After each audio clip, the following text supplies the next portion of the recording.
بسم الله والحمد لله والصلاة والسلام على رسول الله. ازيكم عاملين ايه؟ تعملي ايه لو لقيتي جوزك بعد سنين طويلة من جوازكم اكتشفتي ان هو رامي عليكي كل مسؤولية القرارات اللي انتي خدتيها في حياتكم الزوجية، من جوه البيت للأولاد، لكل تفصيلة كانت في حياتكم. مشكلة عضوة معانا النهاردة كانت على الفيسبوك بتقول: جوزي وانا بتكلم معاه عادي جدا، كنا بنتفرج مع بعض على فيلم، فجاه كده جزء من الفيلم فخلاني كده يعني نطت في دماغي ان انا اتكلم معاه واقول صدق ان احنا لو فعلا في اول جوازنا ما كناش عملنا كده وكده، كنا يمكن النهاردة نتائج كانت تبقى افضل. لان دلوقتي القرارات اللي احنا خدناها في البداية ما كانتش كويسة، وده الدليل ان احنا دلوقتي بنعاني من كذا ومن كذا ومن كذا. هي كانت متوقعة ان هو هيرد عليها يقولها فعلا معاكي حق، احنا غلطنا في كذا، احنا كان المفروض نعمل كذا.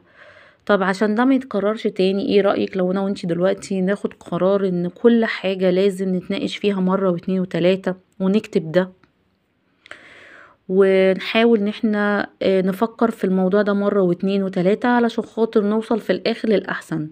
يعني بلاش نرجع او تعالي ما نعيدش كل اخطائنا، او بلاش نعيد اصلا اي خطأ احنا مرينا بيه او فيه قبل كده، ونتعلم من كل اللي حصل. هي كانت متوقعة انه هيقول لها كده، لكن هي للأسف اتفاجئت ان هو بيرد عليها رد تاني خالص. اتفاجئت انه بيقول لها: هو انتي السبب، انتي اللي ما كنتيش بتسمعي الكلام، وانتي كمان اللي ما كنتيش بتوافقي على اي حاجة انا بقولها لك او اي اقتراح. هي هنا اتفاجئت بصراحة، قلتلك انا اتسمرت في مكاني، وبعد ما كنت كده عايزة اقضي كده يوم معاه لذيذ ونضحك ونهزر ويبقى يوم كده فاني، نبعد بعيد خالص عن مشاكل البيت والقرف والمسؤولية بتاعت الدنيا، وكانت عايزة بجد ان هي زي ما تفضي دماغها خالص من اي مشاكل او من اي مسؤولية، ولو حتى لوقت معين قصير. فهي بصيتله ومبقتش عارفة ترد عليه تقوله ايه. هل يا ترى اقوله لا خلي بالك انا كنت باجيلك وكنت بقولك انا عايزة اعمل كذا واعمل كذا، وانت اللي كنت بتقولي اعملي اللي انت عايزاه براحتك اللي يريحك، ولا اسكت خالص واكبر دماغي وما اتكلمش وما تعبش نفسي اصلا معاه في ان انا اعاتبه؟ ما هو اصلا كان رده عليا غريب، اتنصل من اي مسؤولية ليه، واتنصل من اي قرار احنا كنا بناخده او انا اللي كنت باخده نيابة عنه، لان هو نفسه كان بيبقى بعيد، كان بيبقى مكبر دماغه. كنت لما اقوله الولد عايز كذا وعايز كذا كان يقولي انتي ادرى، انتي عارفة ومتأكدة هما يستاهلوا ده دلوقتي، ينفع نجيب لهم ده دلوقتي ولا لا؟ بصي، هو لو ما كانش عارف ان انتي قد المسؤولية، وانتي اكيد كنت بينتيله مرة واتنين وتلاتة ان انتي بتعرفي تتصرفي صح، اكيد هو ما كانش هيديكي الكارت بلانش ده ان انتي تتصرفي زي ما انتي عايزة. بصي، في رجالة كتير يعني ما بتحبش تشغل نفسها بالتفاصيل الصغيرة اليومية. هو راجل كويس بيصرف كويس، راجل مش زي في رجالة تانية والعياذ بالله مثلا بتمد ايديها بتتعصب بيعنفك بتاع. لا، في رجالة كويسة بتراعي ربنا، حنين ودود، بيجيب لك كل طلباتك، مش بخيل، مش بيمنعك من اهلك. ولكن هو في حاجات صغيرة كده في النص هو ما بيحبش يشغل نفسه بيها، ما بيحبش طول الوقت يقولك ايه لا تعالي نعمل كذا، ويحشر نفسه في اقل التفاصيل. عارفه ان في رجاله، والله انا في ستات حكولي ان جوزها وهي واقفه بتغسل المواعين في المطبخ بيدخل يبص عليها يشوفها بتغسل المواعين ازاي، المواعين طالعه من تحت ايديها نظيفه ولا لا. تتخيلي ان في نوع من الرجاله بيوصل بيهم لكده؟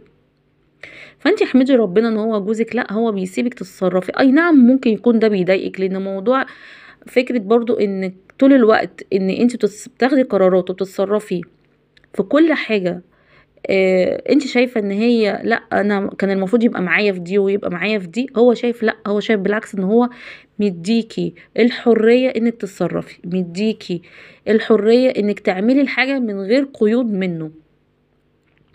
فما تاخديهاش ابدا ان هو مكبر دماغه، هو مكبر دماغه، مش هقولك إيه بصراحه ان هو مش مكبر، ولكن هو برضو يعني لا يعني اعملي اللي انت عايزاه، اعملي اللي يريحك.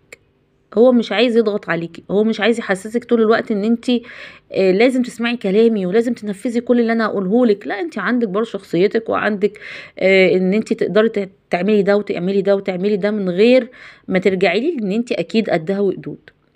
فبلاش تاخدي الامور على اعصابك قوي، وبلاش تاخدي المواضيع وتكبريها، لان صدقيني عقول الرجاله مش زينا.